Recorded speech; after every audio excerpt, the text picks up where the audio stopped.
గంభీర్ విషయంలో కూడా ప్రయోగం చేయొచ్చు, తప్పేం కాదు.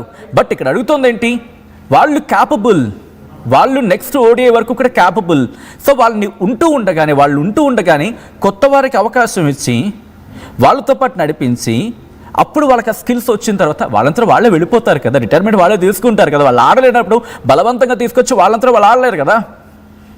అరౌండ్ 40+ ఉన్న వాళ్ళల్లో వాళ్ళకి ఇబ్బంది వచ్చింది అనుకుందాం, వాళ్ళే మానేస్తారు కదా. సచిన్ టెండూల్కర్ ఆడలేదా అండి? ఐపీఎల్ ఆడట్లేదా? ఇప్పటికీ ఐపీఎల్కి ఒక రూలు, ఇంటర్నేషనల్కి ఒక రూల్ మనం పెట్టుకుందామా? ఆడుతున్నారు కదా. అంతెందుకు 38+ వచ్చిన తర్వాత వెటరన్ క్రికెటర్స్ అని చెప్పి మనం ఎన్ని రోజులు ఆడించలేదు? Why should we call them veteran cricketers? తీసేయండి ఆ పదం. అప్పుడు ఇప్పుడు ఇటువంటి క్వశ్చన్ రైజ్ అవుతుంది. సో అక్కడ age is just a number, age is just a number, గుర్తుపెట్టుకోండి. ఎందుకంటే గౌతమ్ గంభీర్ ఇప్పుడు గతంలో వివిఎస్ లక్ష్మణ్ ఉన్న సందర్భంలో ఎవరి మీద, వివిఎస్ లక్ష్మణ్ కావచ్చు, రాహుల్ ద్రావిడ్ కావచ్చు, సచిన్ టెండూల్కర్ కావచ్చు, గాంగులీ కావచ్చు, ఆఖరికి జవగల్ శ్రీనాథ్ వీళ్ళ తరం వరకు కూడా ఎవరైనా ఆటలో aggression, of course Javagal Srinath aggression తక్కువ అయినప్పటికీ కూడా ఆట వచ్చినప్పుడు ఆటే. ఎందుకంటే కోచ్ గురించి మాట్లాడుకుందాం. లక్ష్మణ్ ఉన్నప్పుడు కావచ్చు, ద్రవిడ్ కావచ్చు, రవిశాస్త్రి, అప్పుడు కూడా విమర్శలు వినిపించాయి కదా. ఏమని, ఏదో పుష్ ఇచ్చేస్తున్నాడు విరాట్ కోహ్లీకి, ఈ కైండ్ ఆఫ్ డిస్కషన్ జరిగింది కదా. అయినప్పటికీ ఇంత బాహాటంగా జరిగిందా? ఎస్, కొంతమందికి వాళ్ళ దృక్కోణంలో కొంతమంది వాళ్ళకి కనిపించవచ్చు కాక అని చెప్పి ఖండించలేం, కుట్టుపారేయలేం, ఏమో. ఎందుకంటే ఇక్కడ నేను ఒక మాట చెప్పే ప్రయత్నం చేస్తాను. ఐ థింక్ ఒక మ్యాచ్లో Jogendra Sharma world cup match ఆఖరి బంత్ ఎవరికిచ్చాడు? ధోని. ఆఖరి బంత్ ఎవరికిచ్చాడు? కొత్త వ్యక్తికి ఇచ్చాడు, శ్రీశాంత్. ఎటువంటి వాడు? ఎవరికిచ్చాడు ఛాన్స్?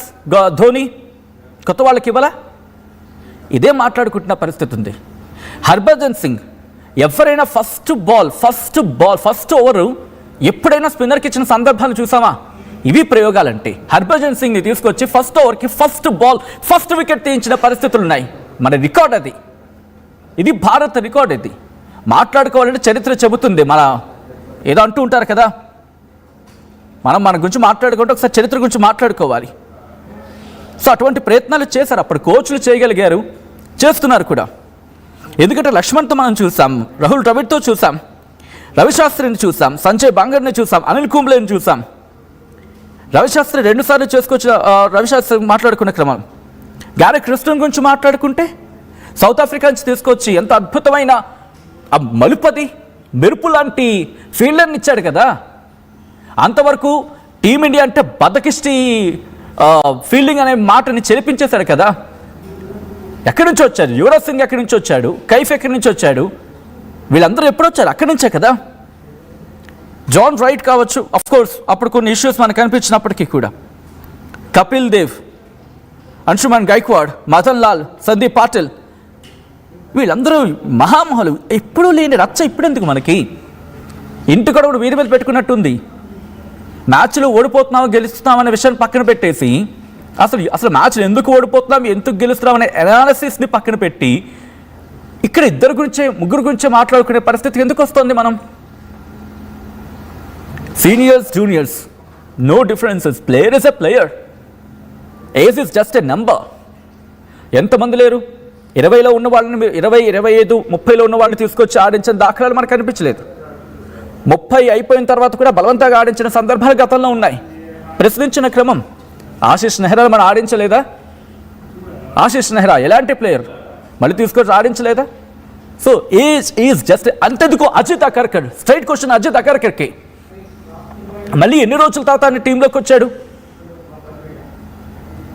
ఎన్ని రోజుల తర్వాత మళ్ళీ ఇక్కడికి వచ్చాడు? మళ్ళీని ఆ బ్రేక్ తర్వాత జహీర్ ఖాన్, ఎవరండి వీళ్ళందరూ కూడా మనోలే కదా. ఒక టైం ఇచ్చిందా మళ్ళీ తీసుకున్నాం కదా అవసరం వచ్చి. ఇప్పుడు మనకి తయారు చేయలేకపోతున్నాం వల్ల మన అసమర్థత. మన మ్యాచ్ ఫెయిల్ అవ్వడానికి కారణం ఏంటి? బౌలింగ్.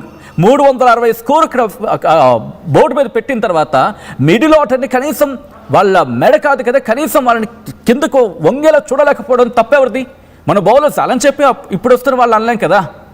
బూమ్రాని కూర్చోబెట్టేసాం, మహమ్మద్ సిరాజ్ను కూర్చోబెట్టాం, వీళ్ళిద్దరు తర్వాత పేసర్ ఎవడు ప్రశ్నించుకోవాల్సిన సందర్భం లేదు, అది మాట్లాడుకోవడానికి దిక్కు లేదు, దాని మీద దృష్టి పెట్టడం లేదు అనేది ఇక్కడ క్లియర్ కట్గా వినిపిస్తోంది. అటువంటి పేసర్స్ని తయారు చేసుకోవాలి. బౌలింగ్లో మనకి లోపాలు ఉన్నాయి. ఇంకా కుల్దీప్ యాదవ్ అనేవాడు ఇంకా ఉన్నాడు కాబట్టి స్పిన్కి సరిపోయింది. అశ్విన్ తర్వాత స్పిన్ ఎవడున్నాడంటే వెతుక్కోవాలి. జడేజా తర్వాత ఆల్రౌండర్ ఎక్కడ ఉన్నాడంటే వెతుక్కోవాలి. ఆ ప్లేస్ని ఫిల్ చేసేది ఎవరంటే వెతుక్కోవాలి. మన లోపాలను మనం సర్ది చేసుకోకుండా సీనియర్స్ వద్దు, జూనియర్స్ వద్దు, సీనియర్స్ని పక్కకు తోసేసే జూనియర్స్ని పెడదాం. ప్రయోగం చేయాలి, కానీ విఫలమవుతుందని తెలిసి చేసే ప్రయోగం అది ప్రయోగం కాదు. అది అలా అని చెప్పి పూర్తిగా సీనియర్సే ఉండాలనేది కూడా డిమాండ్ కాదు. ఎస్, ఒక రెస్పెక్టెడ్ పొజిషన్గా వాళ్ళకి ఇవ్వాల్సిన పద్ధతి వాళ్ళకి ఇవ్వాలి. వాళ్ళు చేయట్లేదు, చేయలేకపోతున్నారు అనుకున్నప్పుడు, బాబు ఇదిరా నీ పరిస్థితి, నీ సేవలు మాకు ఇలా కావాలి, నీకు ఆల్రెడీ ఏజ్ అయిపోయింది, పక్కకి వెళ్దు కానీ పక్కన కూర్చుంది కానీ నీకు మేము ఈ బాధ్యత ఇస్తాం. సచిన్ టెండూల్కర్ అనే వ్యక్తి ఆ వయసులో 200 కొట్టినప్పుడు సచిన్ ఏజ్ ఎంత అండి? Sachin Tendulkar the first double turn చేసినప్పుడు సచిన్ ఏజ్ ఎంత? Can anybody say? Can you answer for this? Sachin ఒకనొక సందర్భంలో 99 దగ్గర అవుట్ అయిపోతుంటే వరుసగా ఫెయిల్ అయిపోయించే పక్కన పెట్టామా మనం?